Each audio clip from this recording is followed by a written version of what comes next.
Hello everyone, welcome back to all of you. आज हम एक काफ़ी इम्पोर्टेंट लेकिन छोटा सा टॉपिक पढ़ेंगे। कौन सा? प्रियम्बल, प्रस्तावना। It's something about me. तो आइए स्टार्ट करते हैं। सबसे पहले प्रस्तावना होती क्या है हम ये देखेंगे। तो प्रस्तावना किसी भी डॉक्यूमेंट का एक इंट्रोडक्शन होता है, जो क्या डिस्क्राइब करता है, जो क्या बताता है कि उस डॉक्यूमेंट का पर्पस क्या है। ठीक है, तो हमारे संविधान का भी क्या पर्पज है, संविधान का भी क्या उद्देश्य है, इसीलिए हमारी प्रियम्बल प्रस्तावना है वो प्रस्तुत की गई। तो संविधान का जो सार है वो किस में दिखाई देता है? प्रस्तावना में दिखाई देता है। ठीक है, बिल्कुल इजी तरीके से समझो।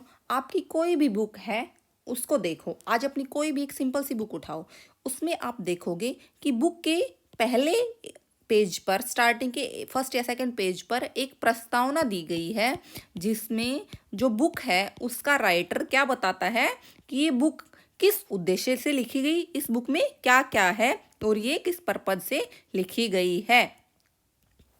तो हमारी जो प्रस्तावना है वो भी संविधान के स्टार्टिंग में प्रस्तावना है। तो ये भी क्या बताती है कि हमारा संविधान किस उद्देश्य से लिखा गया। हमारा संविधान लिखा गया है ना, कितने टाइम लगा लिखने में? 2 वर्ष 11 महीने और 18 दिन हमारे संविधान को लिखने में लगे हैं। किसने लिखा है? एक संविधान सभा में। अब हमारे संविधान में कितने आर्टिकल या अनुच्छेद है, आप नीचे कमेंट बॉक्स में नीचे हमें बताएंगे। ओके, तो जो प्रस्तावना होती है वो संविधान का सार होती है।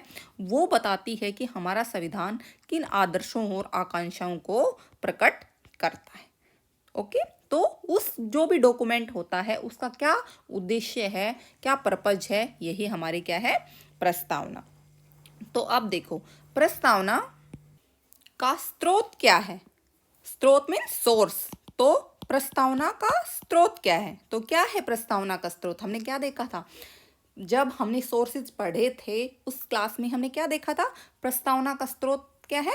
जो उद्देश्य प्रस्ताव है। उद्देश्य प्रस्ताव किसने प्रस्तुत किए थे? सोर्सेज में हमने अच्छे से डिटेल में किया था। नेहरू ने हमारे उद्देश्य प्रस्ताव को प्रस्तुत किया था। नेहरू जी ने उद्देश्य प्रस्ताव, ऑब्जेक्टिव रिजोल्यूशन, ये नेहरू ने 13 दिसंबर 1946 को संविधान सभा में प्रस्तुत किया था।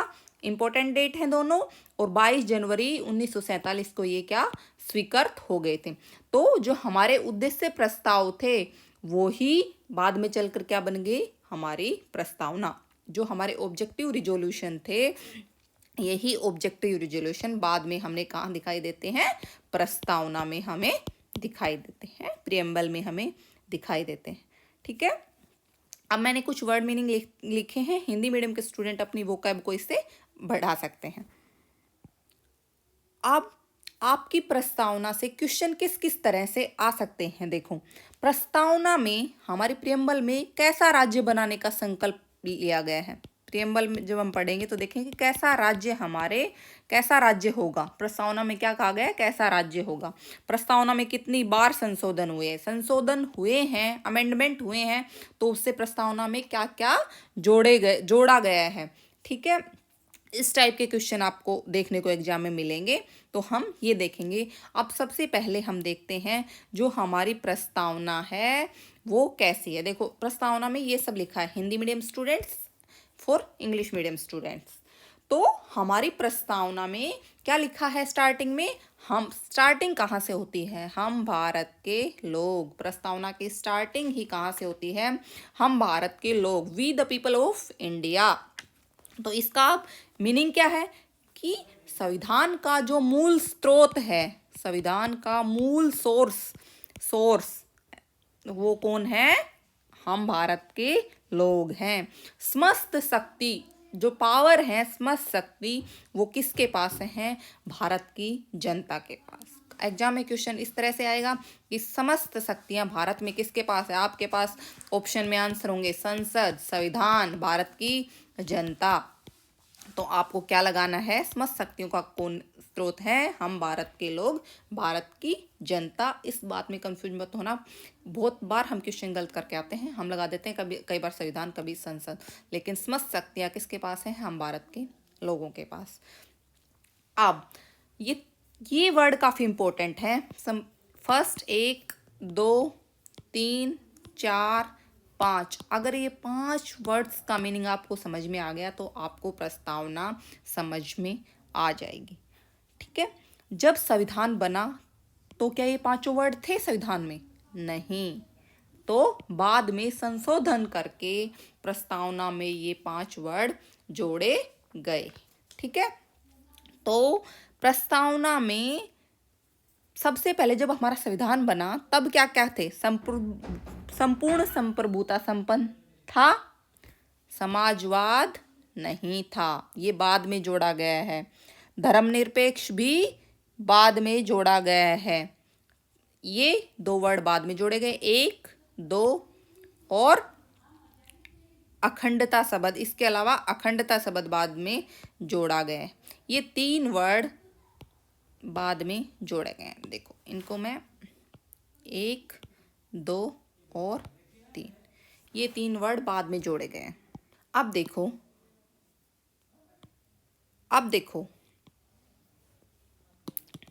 सबसे पहले हम मीनिंग देखते हैं कि संपूर्ण प्रभुता संपन्न का मीनिंग क्या होता है। प्रभुत्व संपन्न मीन्स निर्णय लेने की शक्ति। प्रभुता संपन्न मीन्स संपूर्ण प्रभुता संपन्न मीन्स निर्णय लेने की शक्ति। निर्णय लेने की शक्ति, जब निर्णय लेने की शक्ति हमारे पास होती है तो हम क्या होते हैं? प्रभुत्व संपन्न। तो जब किसी देश के पास अपने आंतरिक और बाह्य निर्णय लेने की स्वतंत्रता होगी तो वो देश कैसा होगा? संपूर्ण प्रभुता संपन्न। तो हम क्या 1947 से पहले प्रभुता संपन्न राष्ट्र थे?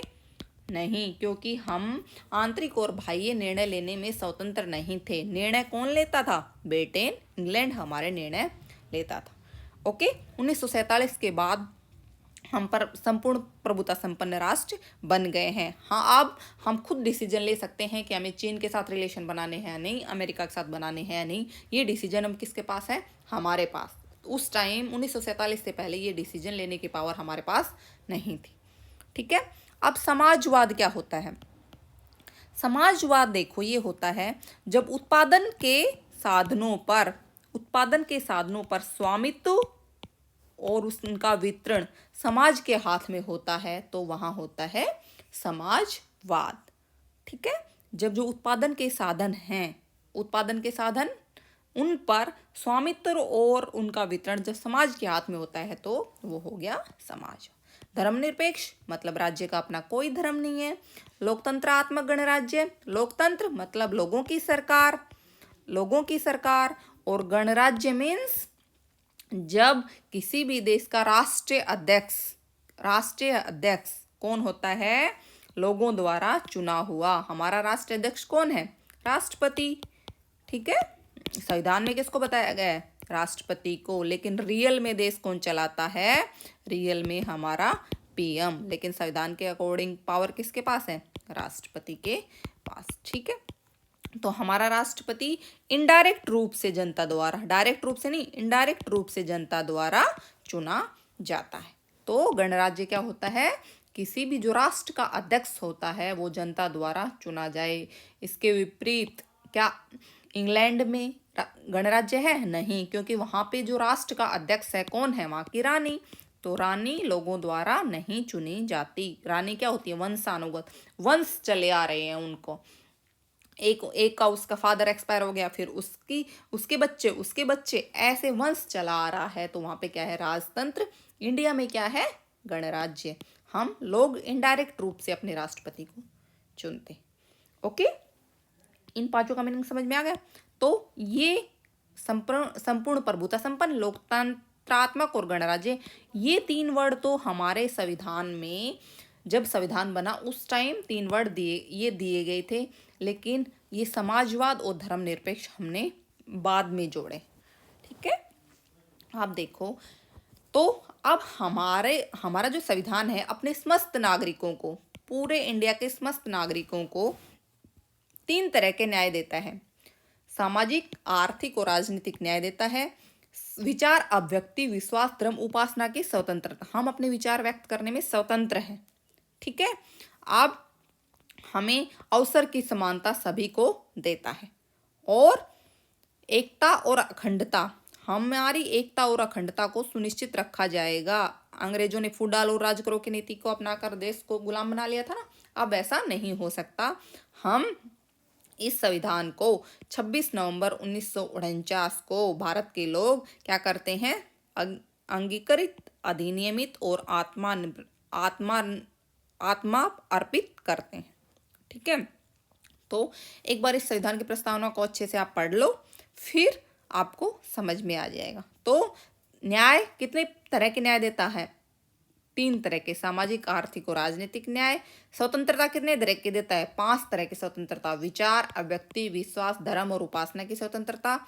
और समानता कितने तरह की देता है? 2, प्रतिष्ठा और अवसर। ठीक है। अब ये इसका इंग्लिश वर्जन, तो देखो, अब देखो हमारा संविधान है, उसका क्या भाग है? प्रस्तावना। संविधान का क्या भाग है? प्रस्तावना। इस बारे में भी मतभेद हैं। स्टार्टिंग में जो क्या कहा गया था कि प्रस्तावना संविधान का अंग नहीं है, लेकिन देखो 3 वाद इंपॉर्टेंट है, 3 केसेस इंपॉर्टेंट हैं। इनको हमेशा एग्जाम में इनसे 3 केसेस से आपको क्वेश्चन काफी मिल जाते हैं। 3 केसेस कौन कौन से हैं? बेरुवारी वाद, इनकी कौन सी ईयर में हुए थे, ये भी काफी इंपॉर्टेंट है। और 1960 में बेरुवारी वाद होता है। इसके अलावा गोलकनाथ बनाम पंजाब राज्य, ये केसेज हैं। ठीक है। इन केसेज के बारे में कई बार प्रस्तावना में से इन्हीं में से डायरेक्ट क्वेश्चन पूछ लेते हैं। इसके अलावा केशवानंद भारती मामला 1973, ये 3 प्रस्तावना से काफी इंपॉर्टेंट केसेज हैं, वाद हैं। तो बेरुवारी वाद में क्या कहा गया था कि प्रस्तावना संविधान का अंग नहीं है। लेकिन इसमें क्या कहा गया? प्रस्तावना को संविधान की आत्मा माना गया। और इसमें क्या कहा गया? संविधान का अंग है। तीनों केसेज में ही आपस में डिफरेंस था। तो अब हम समझेंगे कि इस 1960 में जो एक वाद आया, उसमें क्या कहा गया? प्रस्तावना संविधान का अंग नहीं है। लेकिन 1967 में क्या कहा गया? प्रस्तावना को संविधान की आत्मा कहा गया। और 1973 में जो केशवानंद भारती मामला आया, उसमें क्या कहा गया कि प्रस्तावना संविधान का अंग है। अंग है तो क्या हो सकता है? उसमें संशोधन भी हो सकता है। इससे पहले क्या था कि प्रस्तावना में संशोधन नहीं किया जा सकता, लेकिन प्रस्तावना में संशोधन किया जा सकता है। इस वाले केस में कहा गया कि प्रस्तावना में संशोधन किया जा सकता है। प्रस्तावना संविधान का अभिन्न अंग है, इसलिए इसमें संशोधन किया जा सकता है। अब किया जा सकता है तो फिर संशोधन हुआ। कब संशोधन होता है? 42वां संविधान संशोधन होता है। कब? 1976 में। इस संशोधन के बाद संविधान में जो हमारी प्रस्तावना है उसमें 3 वर्ड जोड़े गए, समाजवादी और पंथ निरपेक्ष और अखंडता। ये 3 वर्ड हमने बाद में जोड़े हैं। जब हमारा संविधान बना उस टाइम ये वर्ड्स नहीं थे। तो क्वेश्चन यहाँ से आने के ज़्यादा चांसेस रहते हैं कि संविधान में जब संविधान बना उस टाइम प्रस्तावना कैसी थी, और उस बाद में 42वें संविधान संशोधन के बाद हमने क्या क्या जोड़ा है? समाजवादी, पंथ निरपेक्ष, अखंडता। आपसे ऑप्शन में 4 चीज़ें दे देंगे, जैसे लोकतंत्र दे दिया या समाजवाद दे दिया, तो एक ऑप्शन रहेगा कि इनमें से 4 में से कौन सा हमने संविधान की प्रस्तावना में बाद में ऐड किया है। तो ये 3 वर्ड हमने बाद में ऐड किए हैं। कब ऐड किए हैं ये भी काफ़ी इंपॉर्टेंट है। 42वां संविधान संशोधन हुआ था, कब होता है? 1976 में। और कई बार ये केसेस डायरेक्ट केसेस से भी पूछा जा सकता है कि बेरुवारी वाद में क्या कहा गया था? प्रस्तावना संविधान का अंग है नहीं है। तो हम क्या कहेंगे? बेरुवारी वाद में क्या कहा गया था? प्रस्तावना संविधान का अंग नहीं है। लेकिन इन दोनों बाद में क्या कहा गया था, प्रस्तावना संविधान का अंग है, ये संविधान का अंग है। इनकी ऐसे ये भी पूछा जा सकता है क्वेश्चन उसमें कि प्रस्तावना जो बेरुवारी वाद हुआ था वो कब हुआ था, 1960 में। गोलकनाथ बनाम पंजाब राज्य ये कब हुआ था, 1967 में। और केशवानंद भारती का मामला कब हुआ था, 1973 में। ये डेट भी काफी इंपॉर्टेंट है। ठीक है, आज के लिए इतना ही। Thank you.